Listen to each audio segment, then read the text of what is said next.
做你儿子真幸福啊！呢個唔係麥克風好唔好？跑起身熱我熱。來啊來啊來啊來啊來！跑起來咯，跑起來！叫黑哥，不要叫黑，強調一下是個人喜歡。個人喜好，個人喜好，真的是。你沒有童年嗎？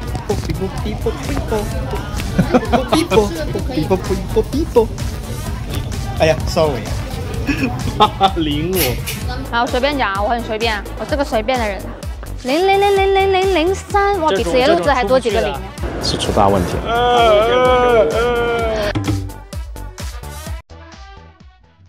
主打户外多人公众场合竞技道具成发于一体的黑心公测来啦！今天的户外体验，我们上点强度，直接拿出最近发布的4台新的安卓旗舰手机，它们分别是小米17 Pro Max 和荣耀 Magic 8 Pro， 然后来拍私解忧。今天 OPPO 的 Find X9 Pro 跟 vivo 的 X300 Pro。由我做裁判和模特，体验下4台旗舰手机的户外人像。4哥和黑哥分别都选择了自己认为更感兴趣的2台进行全程的实际使用体验。最后呢，我们再来总结一下这4台手机的表现如何。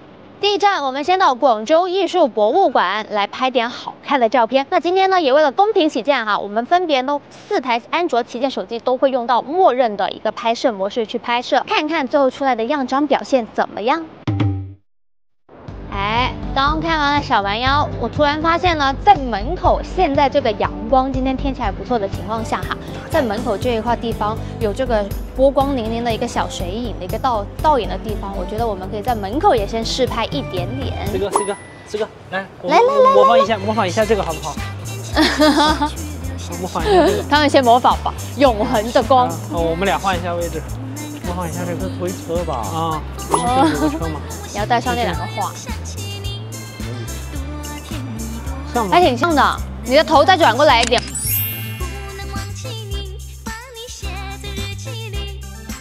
有太阳就已经很好拍了，就是晒一点点，就看你们能不能拍出来。四哥来这里。你要等它。小米好像也还行嘛。你是不是发现我们没进去？是啊。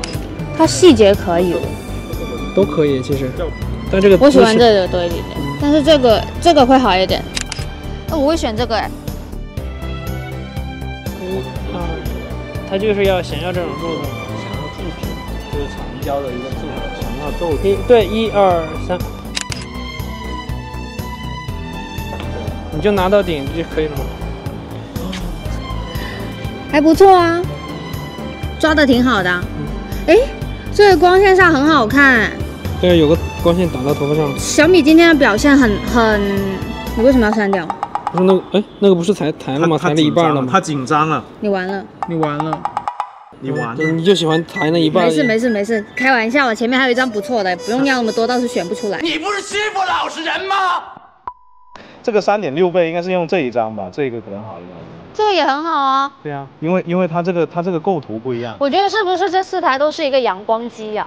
就是光线好的时候，它就拍也很好看。待会儿进去里面是不是要先扫点什么？不用扫，直接进就好了。真的吗？过一下安检就行了。哦，它现在还没有门。你居然薅到了一个免费的羊毛。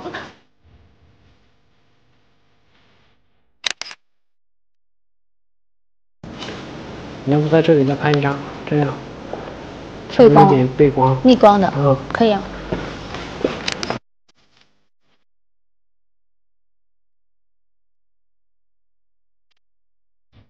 我们刚才上来的时候发现这个位置挺好看的，但是它不适合拍人像，所以我们就用普通的照片模式，然后用了5倍，也就是100左右的一个焦段。5到7倍，还有10倍都有做一些尝试。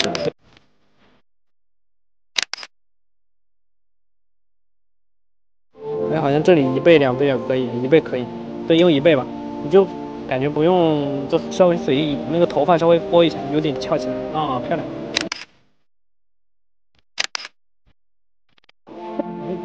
我选小米耶，它每个焦段都。我喜欢小米的这种颜色，因为我喜欢那种有质感，然后我不喜欢饱和度很高的东西，非常好。vivo 跟小米，但是小米可能要看吧，长焦还是小米好一点。那如果是按照长焦来看的话，可能现在小米优胜了0.5。偷拍的挺好。哎，你很会记录生活哎，做你儿子真幸福啊，做你老婆也很幸福。知道了吧，豆子？知道了吧？公司的好大儿是摄影师。做你老婆很幸福哎，她会自己抓拍哎，她就不用管他们，自己抓。他抓的还不错。进行一个比赛，看一下骑车快还是我跑比较快。来，师姐，我们上车了。师姐今天不拍了，还骑车走了她跑掉了，刚刚在前面头也不回的跑掉了。我们今天拍不了了，到此结束，拜拜。跑起身，1 2 1，跑起身啊，跑快啲！咪點解你哋唔踩車咧？真係跑起來咯，跑起來！来到这样的一个非常有代表性的一个建筑地方下，肯定要喊出我们本届全运会的口号，对不对？来，你先来。魅力新廣州，激情全運會，廣州好嗨呀！耶！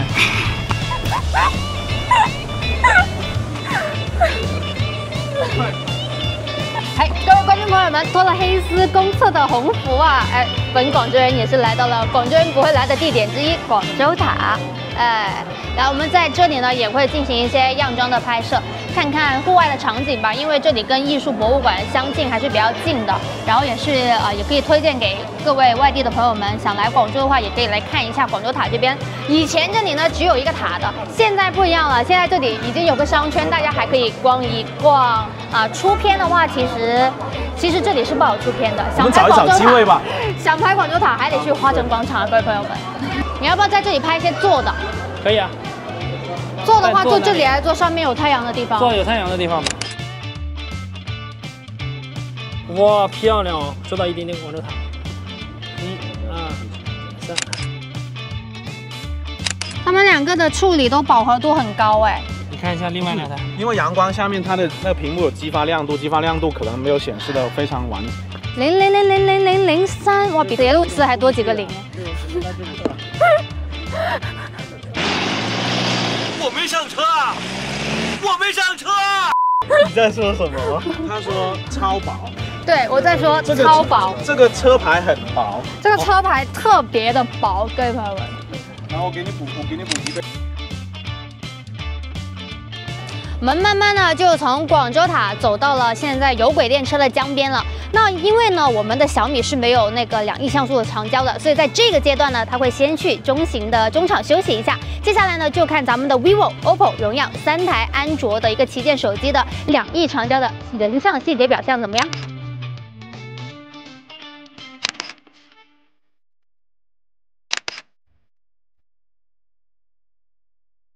你没有看过海贼王吗 ？One Piece。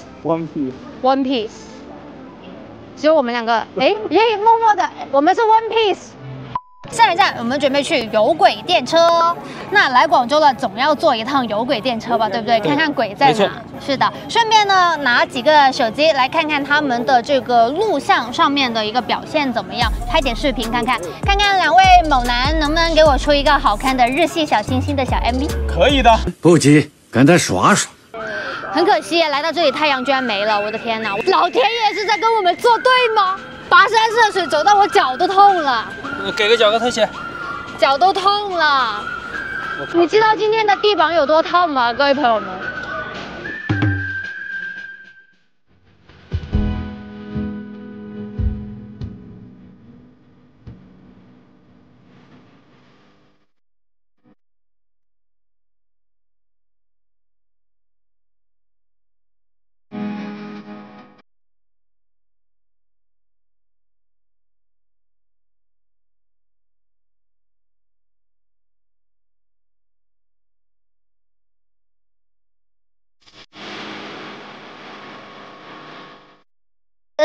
最后一站就来到了我们的扒皮广场。那在我们身后呢，这里就是一个啤酒文化的一个艺术创意园的打卡点。那最后呢，我们也会这里待会找一个咖啡店坐下来，欣赏一下咱们广州珠江的江景。先拍照片再说吧。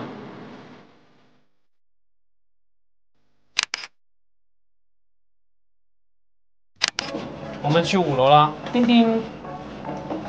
啊，我好胖，我今第一次坐电梯，我流鼻孔去这，哥哥我可以到你怀里吗？算了，换一个人吧。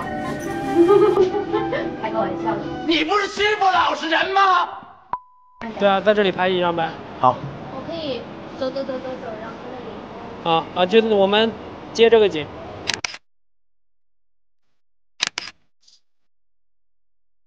这个确实可以。这什么？荣耀。我赢回了1分。这边，拍点人像吧。哇，好像有感觉。哇，就收到一下后面的那个映上去那几个玻璃。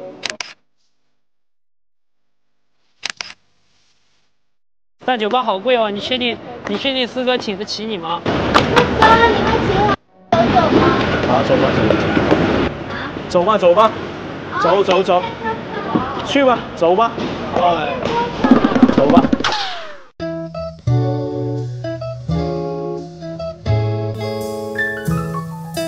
Hello， 各位叔叔们，又来到了我们今天一整天的黑丝公测的样张对比的环节啦。那我们今天是从大中午正午的一个时间开始拍摄，拍到了傍晚的蓝调时刻，一直拍的。现在可以看到，我现在冬令时天已经黑了。那我从早上的时候我就被咱们的这个，我的 vivo 去哪了？先看咱们这个早上在这个艺术博物馆的这个样张的对比，可以看到哈，这个现在是长焦的一个焦段，然后我们可以看到太好看了，各位朋友们，我早上看到这个图我就觉得今天稳了，但是有一个小反转会留在这里。从早上的时候我还是觉得 vivo 很稳，同样的一个焦段，我觉得荣耀还有 vivo 是比较符合我的一个感觉的。荣耀对比 vivo 呢会更加有清透感，它会更偏向糖水片，就是很日系小清新的一个感觉。但喜欢质感的朋友呢就会觉得 vivo 很好看，很端庄的一个感觉。那小米呢，它就是通病了。你可以看到我嘴巴的颜色跟其他的几个的颜色都是不一样的。小米的颜色就是会有一点点偏灰，同时呢，它这个长焦的焦段可以看到哈，脸上的一个大小的感觉，我感觉其他3台手机的长焦焦段就是显得脸没有那么宽。小米的话，长焦焦段会显得脸比较宽一点，我也不知道为什么哈。然后另外呢，就剩下咱们的这个是我们的一个 OPPO 的话呢，就是没有特别不好的地方，要没有特别好的地方，就主打一个稳的一个感觉。就是你看细节它也很不错，通透感的话中规中矩吧，通透感没有荣耀好，然后呢质感的话呢又没有 vivo 好吧，就那种不会出错的一个选手。那再到我们的一个户外的一个长焦的人像哈，这个地方呢是背景是一个广州塔来的，但这个的人像它的背景虚化好严重，完全看不出来啊，这是荣耀。然后荣耀整个颜色它跟小米会比较接近，就是偏黄软调一点点的，没有那么透感。但是小米依然能看出来，你就看我口红的颜色就知道，它还是颜色还原度上还是偏灰调，然后可能没有那么饱和度没有那么高了，整体来说没有那么透感。然后另外这2个手机就是 OPPO 跟 vivo 的话，在这个照片上就很出彩。然后同时呢，我很喜欢 vivo 的一个点就是它冷调干净的同时，显得人很有质感，就显得很有高级感。这个就是我个人目前来说前2组的样张来说 ，vivo 在我这边的得分会比较稍高一点点的。然后再到了一个我很喜欢的一个景，就是一个完全大太阳的一个外景的一个样张。我们先看小米的，依然的一个感觉。就是你有对比就能看到它还是偏灰，而且这个时候是大太阳，它整体的人像来说亮的蒙蒙的一个感觉，所以它没有那种光线很足的一个透感。你看脸上的高光点就可以看出来了，它的处理就是会这样子。然后在这个地方的话，我觉得其他3台都很出彩，饱和度应该是咱们这个荣耀的饱和度相对会高一点点。荣耀我今天是发现了，它从早上正午的光线到傍晚的光线，它整体的一个处理它都是偏红润一点点的。如果说平常喜欢素颜拍照没有化妆的情况下，我觉得荣耀它的处理会更显得有气色感一点点。vivo 的话就是没有什么可挑的一个地方，饱和度不会过艳，同时呢又不会雾的一个感觉。但是呢，清透感的话应该是 OPPO 更清透一点点。那后面呢就到了我们最后一站的一个爬题，广州打卡点到这个地方了。这个时候的话，大家的表现都挺出色的。在广州这个打卡点的话，我觉得是 OPPO 赢了。OPPO 就是质感、通透感都很在线，包括细节还原度也很好。vivo 的话，我感觉人的处理在傍晚的时候就没有 OPPO 好了。OPPO 突然一下子到了光线没有特别足的时段，它的一个清透感就立马凸显出来了，就很稳。从早上到傍晚的一个时分，就光线有点开始偏暗的时候还是很稳。荣耀的话呢，就是我感觉脸部的细节，脸部细节跟 OPPO 比没有 OPPO 那么好，它还是会有一点点雾的感觉，蒙蒙的感觉吧。你不能说它暗，它就是有点蒙蒙的，但是没有小米那么灰，那么雾。再到我们看今天拍到了一组我很喜欢的一个样张，就是一个花花的一个感觉。我本来以为说有一个神图的，但是前面一直很稳的我们的 OPPO 的选手，在这个阶段可能是因为他开长焦的这个人像的模式下，他是默认没有做到什么处理的，他特别真实的还原到了，但前面都没有出现这个问题，脸上都会有一些轻微的处理，看上去没有那么锐化，但是他在这个的一个情况下，他的人像他就有识别到的，但是他没有做到处理，但其他的不一样。在这里，我最喜欢的是咱们的荣耀的这一张神图，超喜欢，就是直接可以原图直出，不用再后期了，非常的好看啊！在这一个场景，荣耀胜出了，小米也还不错了，小米就是一个很还原、很真实的一个感觉。同时的话，它这个灰度可能是因为周边的花颜色是比较缤纷一点点的，对它的灰感也没有前面那些场景那么突出了，在这里就显得还稍显正常一点点。来，我们最后再看一下，这个时候其实天已经偏黑的了，手机的处理了之后呢，相对来说可能会亮一点点。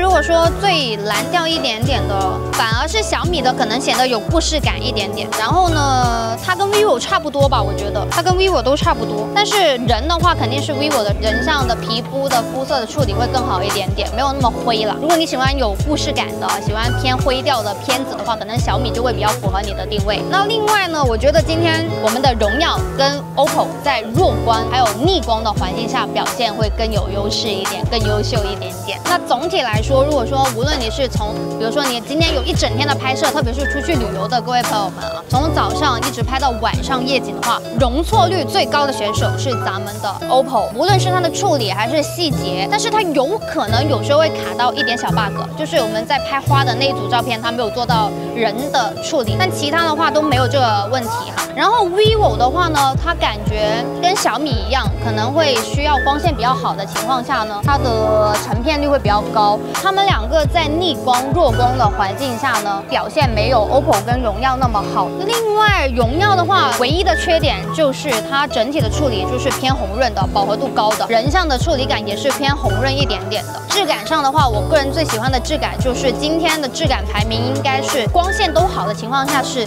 vivo， 然后到咱们的这个小米跟 OPPO， 最后是荣耀。那如果说一定要选一台容错率高的绅士们选的话，个人还是推荐你们选 OPPO， 拍什么都可以，拍人也不吃光线，也不挑场景，容错率很高。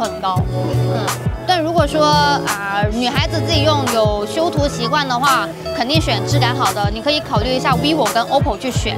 那如果平常就是我们手残的一些朋友们也不会 P 图，然后呢调色也不太会的话呢，荣耀的话它整体颜色就会更加艳丽，饱和度更好一点点。小米还是那个问题，就是灰灰的、雾的。如果今天阳光特别好的时候，它就是 OK 的。我是司机桃子，这一次的人像专辑会比较特别，除了拍摄司机小新对样张的主观感受，我们更想让不同角度的声音都能听到，所以特意加了2个关键环节。第一个是在动态里发样张盲选投票，不提前透露机型，就想收集绅士们最真实的第一眼偏好。毕竟大家拍人像大多数是为了日常记录和朋友分享，普通人的直观喜欢才是最贴合实际需求的参考。不过由于我们粉丝群体中男性占比比较大，有时候男生的视角跟女生的视角也会不一样，所以在第2个点评环节里，我们会加上编辑部男女主笔在不同视角的点评。因为男生和女生之间可能会存在不同的审美差异，所以编辑部的点评会尽量结合2个视角来进行分析。先来看盲选投票环节里，绅士们对这6组照片的投票结果也已经出炉啦。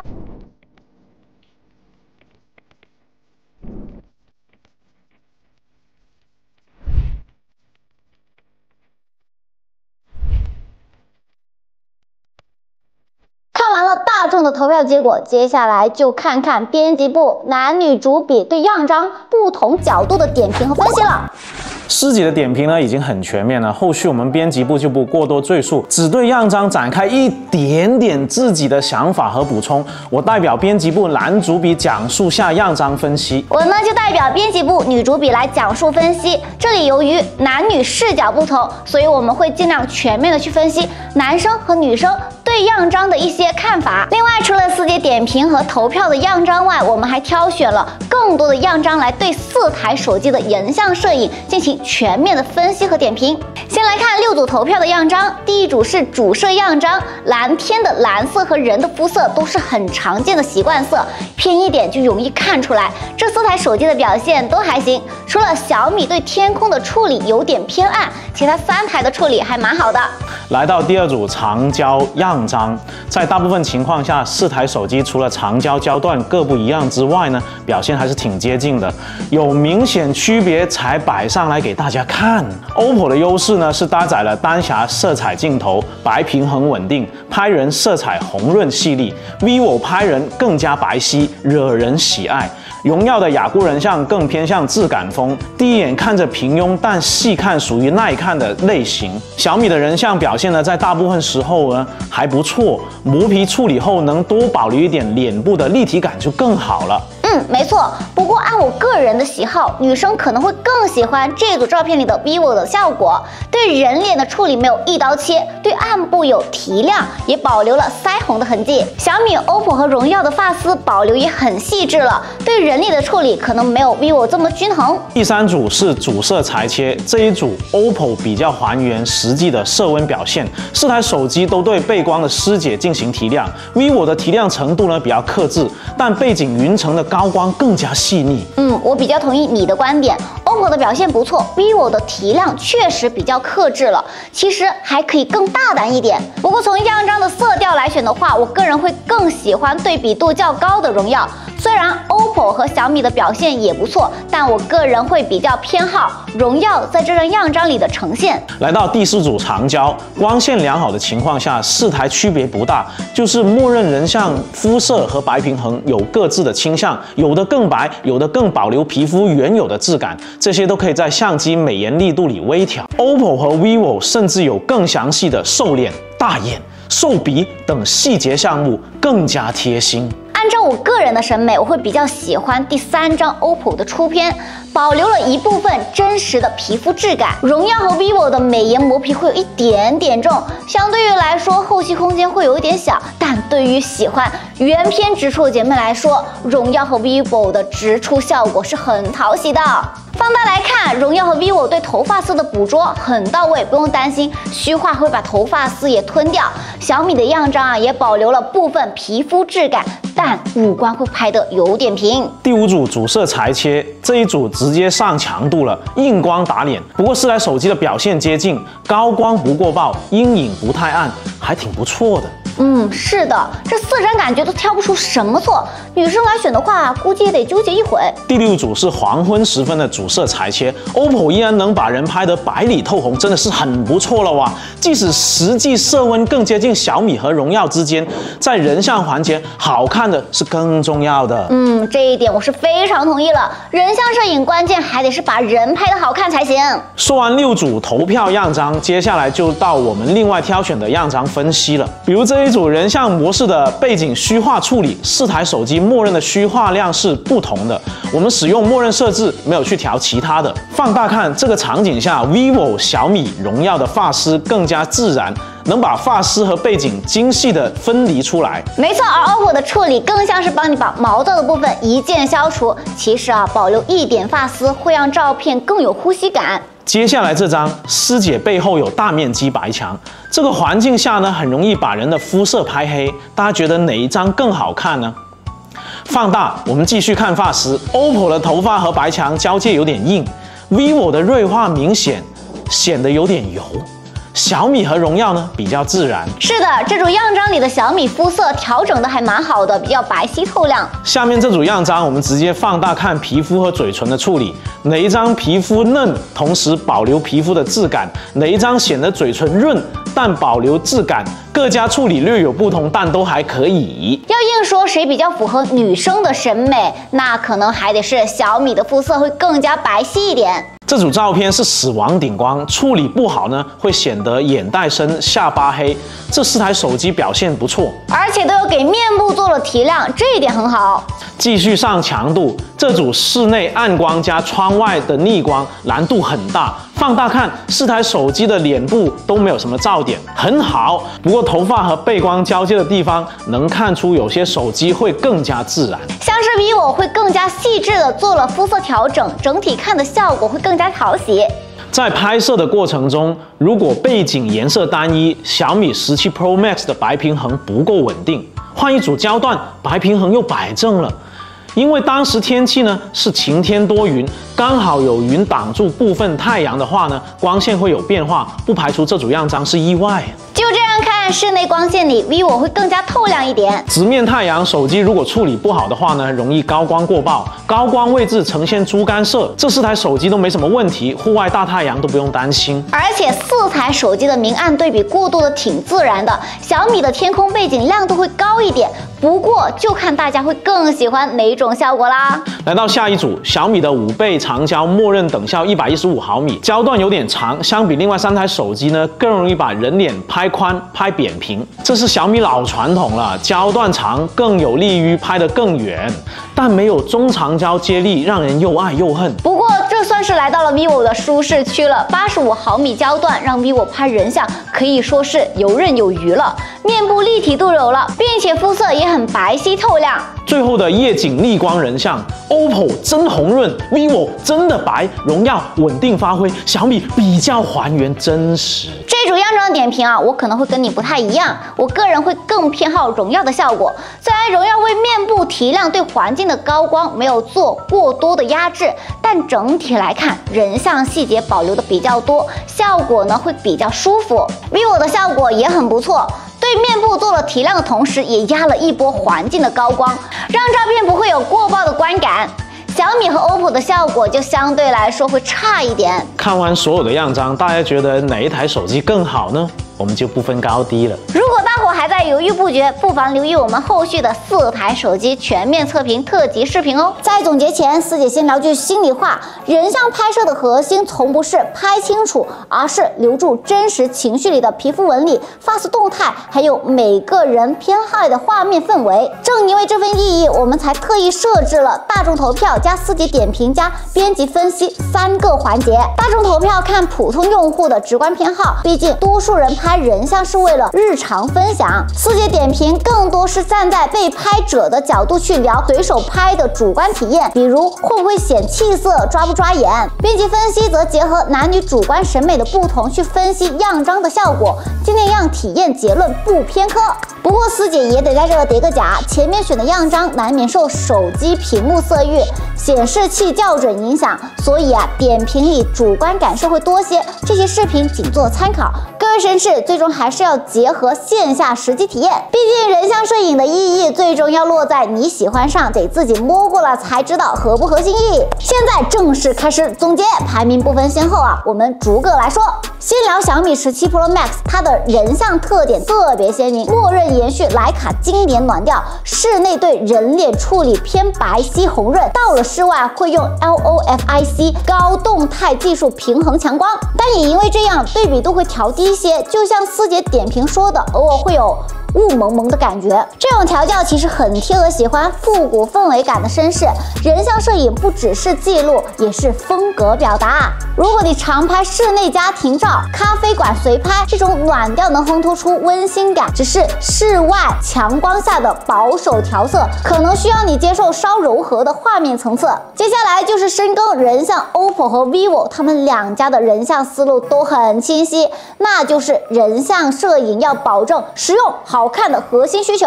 先看 OPPO， 它的人像优势是容错率高，默认直出饱和度不夸张，还保留真实的皮肤质感，不管室内弱光还是室外强光都能 hold 住，比较适合日常抓拍。毕竟多数人拍人像不是专业创作，而是记录朋友聚会、街头瞬间，这种不挑光线、随手出片的特点，能让你不用纠结参数，就能留住真实的画面情绪。